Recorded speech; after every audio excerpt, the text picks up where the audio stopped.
Dainik Savera TV देख रहे हैं आप और इस वक्त मेरे साथ leader of opposition Sunil Sharma ji मौजूद हैं। भाजपा के तमाम एमएलएस की इस वक्त भाजपा कार्यालय जम्मू में मीटिंग चल रही थी और जो एक दिन का असेंबली का सत्र लगने जा रहा है उसको लेकर रणनीति और कायर पाकिस्तान के खिलाफ किस तरह की कार्रवाई की जाए उसको लेकर भी जो है वो यहाँ पर चर्चा हुई है। सुनील जी, किस तरह से देखते हैं पहले पहलगाम टेरर अटैक को? देखिए, बहुत ही दुर्भाग्यपूर्ण है और मैं तो कहता हूँ कि मानव जाति के इतिहास में ये इस प्रकार की पहली घटना होगी जहाँ पे निहत्थे, निर्दोष, मासूम पर्यटकों को निशाना बनाया हो, बाप को बेटे के सामने मारा हो, बेटे को बाप के सामने, पति को पत्नी के सामने, भाई को बहन के सामने।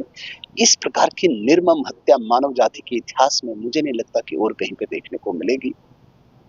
ये जो दरिंदे इस सारे वाकया में इन्वॉल्व थे, मुझे लगता है कि किसी भी कीमत पे भी भारत सरकार, गृह मंत्रालय इनको बख्शेगा नहीं। लेकिन इनको सपोर्ट करने वाले, इनको वहां तक पहुंचाने वाले, लॉजिस्टिक देने वाले, उन्हें भी बख्शा नहीं जाएगा। और जिस प्रकार से आदरणीय नरेंद्र मोदी जी ने कहा कि बची खुची जो जमीन आतंकवाद को है उसे भी मिट्टी में मिला दिया जाएगा, उसकी कवायद शुरू कर दी है। बहुत बड़ी गलतफहमी में थे शायद ये आतंकवादी जिन्होंने इस इंसिडेंट को, इस घटना को अंजाम दिया। अब वो सरकार नहीं है, अब दृढ़ इच्छा शक्ति वाली ये भारत सरकार है। और पहले भी बहुत संकेत इनको मिले हैं, लेकिन इस बार का ये जो इंसिडेंट है, इस बार की ये जो घटना है, ये शायद आतंकवाद को एक आखिरी, उस आतंकवाद के उस कॉफिन को आखिरी वो नेल होगी, आखिरी कील होगी। नहीं, मोदी जी की 2.0 सर्जिकल स्ट्राइक देखने को भी मिली है जहां पर आतंकवादियों के ठिकानों को ध्वस्त किया जा रहा है। जो आतंकवादी इन्वॉल्व थे उनके घरों को उड़ा दिया गया, वो बड़ा एक्शन देखने को मिला। लेकिन क्या लग रहा है किस तरह की कार्रवाई पाकिस्तान के खिलाफ होनी चाहिए, क्योंकि हर बार पीठ पर खंजर घोंपने का काम पाकिस्तान कर रहा है? देखिए अंकुश जी, हम जम्मू कश्मीर में रहते हैं और हमारा डोमेन जो है वो यहाँ की घटनाओं को लेके आपको जानकारी देने की है। ये जो क्रॉस कंट्री कुछ भी ऐसा हो या जो भी इस प्रकार की बातें हों, ये इसके लिए आधिकारिक रूप से हमारी मिनिस्ट्री ऑफ एक्सटर्नल अफेयर्स है। हम कोई प्रिज्यूम नहीं कर सकते हैं कि नहीं ये हो सकता है, ऐसा होना चाहिए।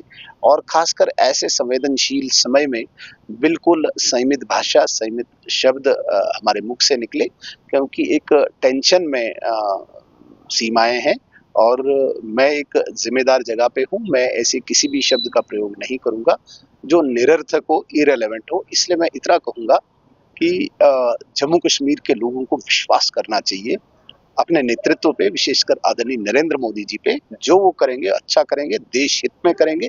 और जिस प्रकार से उन्होंने कहा कि इन 27 कुर्बानियों को जाया नहीं होने देंगे, उस पे हमें विश्वास करना चाहिए। एक दिन के असेंबली जो है वो फिर से लगने वाली है, क्या लग रहा है अहम क्या रहेगा इस असेंबली के अंदर? वो तो हमें संकेत ऑल पार्टी मीटिंग में ही मिला था, जिसमें सीएम साहब ने एक रेजोल्यूशन भी लाया, जिस रेजोल्यूशन में कंडमनेशन किया है, श्रद्धांजलि दी है और भारत सरकार के साथ इस वक्त सारे साथ हैं।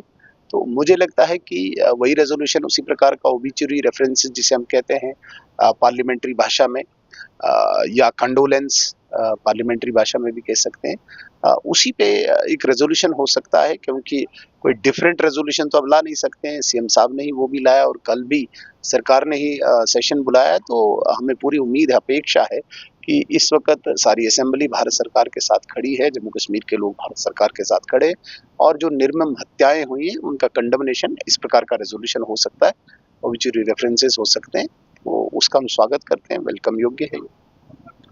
बहरहाल इस वक्त मेरे साथ leader of opposition Sunil Sharma ji मौजूद थे और किस तरह से जो है वो पहलगाम के अंदर जो आतंकवादियों ने कायराना आतंकी हमला किया है, प्रधानमंत्री नरेंद्र मोदी जी की सरकार इस वक्त बिल्कुल मुंहतोड़ जवाब दे रही है और जल्द से जल्द पाकिस्तान को जो है उसका जवाब भी दिया जाएगा। दैनिक सवेरा के साथ अंकुश भंडारी, जम्मू।